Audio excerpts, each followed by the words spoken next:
President Trump says trade wars are good. But what would a trade war look like? Here are the facts.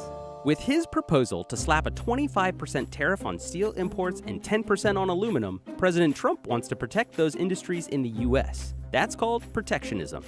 We have countries that are taking advantage of us. They're charging us massive tariffs for us to sell our product into those countries. And when they sell to us, zero. We charge them zero. The problem is the ripple effect. If Trump taxes aluminum and steel, that affects Canada, China, and the European Union.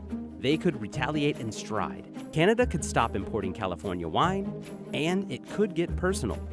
The European Union would target bourbon and Harley-Davidson, products that are made in these congressional leaders' states. We're stuck in a never-ending tug-of-war while businesses that were supposed to be protected start to lose their place in the economy because of inflated prices on vital materials. So, have we seen this before in history? Well, the last time a trade war took place in the U.S. was during the Great Depression in the 1930s. Congress enacted the Smoot-Hawley Tariff Act with the main goal of protecting U.S. agriculture by taxing 20,000 imported goods. But the impact tells a far greater story. The increase on U.S. tariffs added economic strain to foreign countries during the Depression. In a sign of disapproval, others retaliated and also increased their tariffs. Sound familiar? Like Canada, for instance, American exports of eggs to Canada dropped from 919,543 dozen in 1929 to 13,662 dozen in 1932. As a result, in the 2 years after the act was signed into law, U.S. imports fell 40%. Banks overseas started to fail as international trade declined drastically. And world trade showed a decline of 66% between 1929 and 1934. It wasn't just the U.S. that was suffering during the Depression. It was other countries as well. So let's bring it back to the present.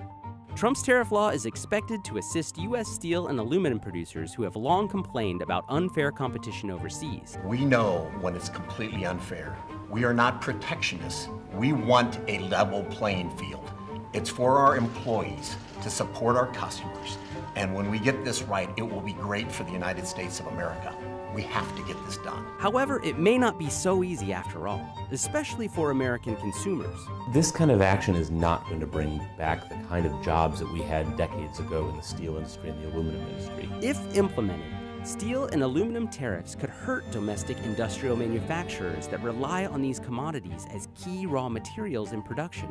Harley-Davidson has responded to the EU's threat to impose tariffs on motorcycles, saying it could have a significant impact on sales and customers. Some beer companies feel the same way.